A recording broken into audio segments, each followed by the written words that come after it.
desarrollar el curso de álgebra primer año.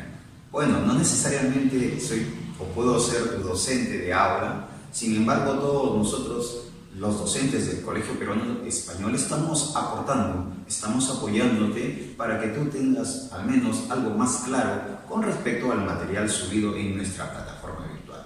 Partiendo de ahí, entonces, paso ya al desarrollo justamente de lo planificado el día de hoy. Como tú puedes ver, a mi derecha tengo un tablero de ajedrez, o lo que de repente simula un tablero de ajedrez. ¿Cuál es el objetivo de ese tablero de ajedrez? Pues cuenta la historia de que en los tiempos antiguos el creador justamente de este tablero de ajedrez le pidió al rey una recompensa por tal invento.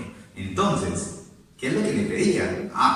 Le pedía la siguiente secuencia con respecto a los granitos de trigo. Un granito de trigo con respecto al primer cuadradito. Luego, con respecto al segundo, el doble del primero, o sea, 2 granitos de trigo. En el tercer cuadradito, el doble del anterior. Entonces sería 1, 2, 3, 4 granitos de trigo. El siguiente, el doble del anterior, y así sucesivamente. Eso implica de que si nosotros seguimos la secuencia, aquí vamos a tener 8 granitos, aquí 16, aquí 32, aquí 64, aquí 128, y esto va a continuar progresivamente hasta llegar al último cuadradito de nuestro tablero de ajedrez. Si usted se da cuenta, si es que más o menos determina la sucesión, aquí comienzo con un solo granito, aquí con 2, aquí con 4, eso quiere decir de que si va a determinarse el 1 aquí, el 2 aquí, el número 4 aquí, ¿cómo es que va progresivamente aumentando? Muy bien, entonces, profesor, por un simple cálculo y una simple multiplicación por 2, lógicamente, por 2, y esto sucesivamente por 2, ¿cierto? Entonces yo digo 1 por 2, 2 por 2, 4, por 2, 8, 16, 32, 64, 128. ¿Y a qué nos lleva esto? De que en el cuadradito último, en el cuadradito 64, como yo he comenzado con la unidad, 1 menos sería 63. Y como vamos de 2 en 2, aquí yo tendría que hacer esta operación, 2 elevado a la 63. Es una cantidad muy, pero muy grande. 2 a la 63, estamos hablando aproximadamente de 9 trillones de granitos de trigo. ¿Y eso qué tiene que ver con nuestra realidad actualmente? Chicos, recuerden muy bien esto. El coronavirus, llamado también COVID-19, comenzó en Wuhan, China. Y de acuerdo a los estudios que en ese momento se determinaron, cada persona contagiaba a 2 a la vez. ¿Qué quiere decir esto? Algo sencillo. Una persona contagia a 2. Estas 2 personas, tal cual, cada una contagia a 2 más. Estas personas, tal cual, siguen contagiando a 2 personas a la vez. El contagio, lógicamente, continúa. ¿Y de qué trata esto? De darnos cuenta en las cantidades y en la dimensión cómo podría ir avanzando la enfermedad paulatinamente. Sí, ¿por qué? Porque si nosotros nos damos cuenta, comenzamos con una persona, luego 2, luego aquí 4, luego aquí 8, luego aquí 16, y esto tiene que ver algo con nuestro tablero de ajedrez. En algún momento vamos a llegar a 9 trillones de personas contagiadas. ¿Acaso será eso real? Pues yo creo que no. Y yo creo que no porque de alguna manera las personas que se contaminan y las personas que de alguna forma pasan a curarse, lógicamente ya sería difícil de que se enfermen o de que en algún momento nosotros podamos tener un antídoto, una vacuna que nos permita justamente no ser contagiados por dicha enfermedad. Por lo tanto, lo que sí debemos tener claro es que el contagio puede ser masivo si es que no tomamos las medidas y las previsiones del caso. Hay que cuidarse, hay que estar en casa, los hábitos de higiene hay que cumplirlos.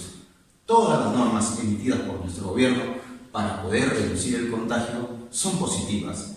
De nosotros depende, porque justamente la variación en ello va a ser determinado por el cumplimiento de cada una de las disposiciones. Ojo, ¿qué he dicho? La variación, la variable, exacto. Existen variables que nos van a permitir controlar dicha enfermedad o tomar algunas medidas más drásticas para poder controlarla. Dicho así, cuando yo digo variable, sí, relacionemos la variable aquí. Si yo tengo las personas sanas, las personas infectadas y las personas que por ahí ya se recuperan, estoy hablando de tres variables, S, I y R. Cada una me representa una cantidad. Ojo, cada una es una variable, ¿no es cierto? Es una variable. Muy bien, cada una es una variable. ¿Y por qué se le llama variable? Porque en algún momento tiende a variar. Si yo tengo una cantidad determinada de personas que de alguna forma están sanas, pero que por ahí no cumplen la disposición, se pueden infectar. Pero esas personas, de alguna forma, pasarán, lógicamente, a recuperarse. Hay algunas que lamentablemente fallecen por causas ya previstas o por causas ya conocidas por ustedes. Sin embargo, lo que debemos nosotros concluir es que siempre va a haber una variación aquí. Cuando nosotros determinamos y hablamos justamente de variables, entramos a trabajar el álgebra, porque el álgebra es justamente conjugar los números con las letras, pero esas letras en algún momento asumen valores numéricos. Aquí, a mi costado izquierdo, tengo el famoso término algebraico. Como ya les dije, algebraico ya implica trabajar con letras. Y tenemos el término algebraico 5xyz². ¿De qué trata esto? Simplemente de reconocer los elementos. Como ya les dije anteriormente, variable es la parte justamente literal, aquella que trabaja con letras. Entonces yo voy a llamar a esta parte justamente la parte variable, ¿no es cierto? Ahora, también existe una parte numérica. Esa parte numérica normalmente se define como una constante, ¿no es cierto? También lo podemos encontrar en algunos textos como coeficiente.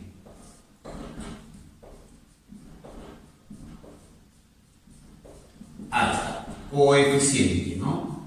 Coeficiente. Y estas dos partes bien definidas tienen todavía algunos elementos más adicionales. Por ejemplo, la variable siempre va a tener el llamado exponente, ¿no? El llamado exponente. Ojo aquí, muy importante, alumnos. Ojo aquí, y es muy importante. X y Y tienen exponente, lógicamente, sino que el exponente es tácito, se sobreentiende. Sabemos entonces que su exponente aquí es 1 y es 1. ¿Correcto? Y aparte de ello, la parte constante, la parte que se determina como número o coeficiente que en este caso lo observamos como está ahí, tiene también un elemento adicional, aquel que en este momento no podemos nosotros observarlo porque ya se sobreentiende, es el signo, y cuando no se observa es un signo positivo. Por lo tanto, aquí defino al famoso signo, ¿no? ¿Por qué? Porque hay variables positivas y hay variables negativas. Los elementos están conjugando o están determinados por una operación básica que es la multiplicación. Quiere decir que todos los elementos ahí se están multiplicando. De ahí pasamos nosotros entonces a determinar lo siguiente: la llamada expresión. Como ustedes ya ven, una expresión es algo más grande, ¿no es cierto? Y esta expresión está conformada no solamente por un solo término algebraico, sino por varios términos algebraicos. Son cantidades finitas de términos algebraicos que al final, lógicamente, me determinan un modelo, una expresión. Esa expresión, por ejemplo, aquí es x más y. Los elementos de x, el elemento de y. 2m más 3n, 5a más 2b menos 3, al cubo más b cuadrado más 2abc. Son expresiones algebraicas. ¿Cuántos términos aquí tiene mi expresión algebraica? Simple, solamente tiene dos términos, ¿no es cierto? Dos términos. Y los puedo contar porque se separan, siempre están separados por un signo de alguna de las operaciones, ya sea de la adición o de la sustracción. En este caso, de la adición. El siguiente elemento, la siguiente expresión, perdón, se determina igual, dos términos más, ¿no es cierto? Ahí está, dos términos más. La siguiente, lo puedo contar 1, 2 y 3. Y aquí, por ejemplo, observo al famoso término independiente. ¿Por qué se le denomina término independiente? Porque no depende de ninguna variable, está solito ahí, es solamente una expresión numérica.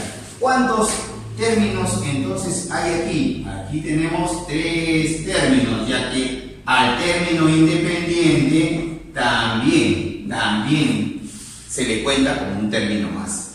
1, 2, 3 términos. Ojo, no hay que confundir cuántos términos hay aquí. 1, 2, 3 términos. ¿Ya? 3 términos, ¿ah? 3 términos nuevamente aquí, y podemos nosotros seguir dando más ejemplos acerca justamente de las expresiones algebraicas. Mucho cuidado, por ahí mis alumnos se confundan aquí. Como ven a esta expresión, a este término algebraico un poco extenso, conformado por varias variables, no vamos a tomarla como que también lo voy a contar. No. Este es uno solo, ese es un solo término algebraico. Por lo tanto, alumnos, es necesario que nosotros sigamos determinando justamente a la expresión algebraica y lo sigamos estudiando. ¿Está bien?